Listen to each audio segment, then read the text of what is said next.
একটা ছোট্ট গ্রামে মানুষজন সারা বছর চাষবাস কাজকর্ম নিয়ে ব্যস্ত থাকে, কিন্তু 5 বছর পর যখন ভোট আসে তখনই যেন গ্রামটা জমে ওঠে। নেতা নেত্রীরা শহর থেকে এসে গ্রামে ভিড় করে।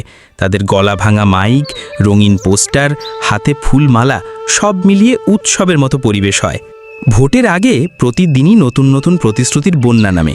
কেউ বলে নতুন রাস্তা হবে, কেউ বলে স্কুলে ছেলে মেয়েদের জন্য বই খাতা ফ্রি দেওয়া হবে, কেউ আবার প্রতিশ্রুতি দেয় চিকিৎসার জন্য হাসপাতাল তৈরি হবে। গ্রামের লোকজনও এইসব শুনে হাসে, কেউ বিশ্বাস করে, কেউ আবার মনে মনে ভাবে ভোটের আগে সবাই ফেরেস্তা, পরে আর খুঁজে পাওয়া যায় না। গ্রামের যুবকেরা এই সময় সবচেয়ে বেশি উত্তেজিত থাকে।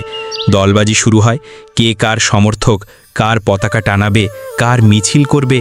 মাঠে ময়দানে বড় বড় সমাবেশ হয়। নেতারা এসে এমন সব ভাষণ দেয় যেন এক রাতেই গ্রামটা শহরে পরিণত হবে। ভোটের দিন ভোর থেকেই গ্রামের মানুষ খালি পায়ে লুঙ্গি শাড়ি পরে লাইনে দাঁড়ায়। কারো হাতে ভোটার কার্ড, কারো চোখে আনন্দ আর দায়িত্বের ছাপ। বুথের ভেতরে গিয়ে যখন আঙুলে কালি মাখে আর বোতামে চাপ দেয়, তখন যেন বুকের ভেতরে একটু কাঁপন লাগে যে এই ভোটটাই তো আমার ভবিষ্যৎ নির্ধারণ করবে। ভোট শেষে গ্রামের চায়ের দোকানগুলোতে জমে ওঠে গল্পগুজব। কে কাকে দিল ভোট, কোন দলে বেশি যাবে, এসব নিয়ে তর্ক বিতর্ক চলতে থাকে রাত অবধি। আর সবাই চেয়ে থাকে ফলাফলের দিকে।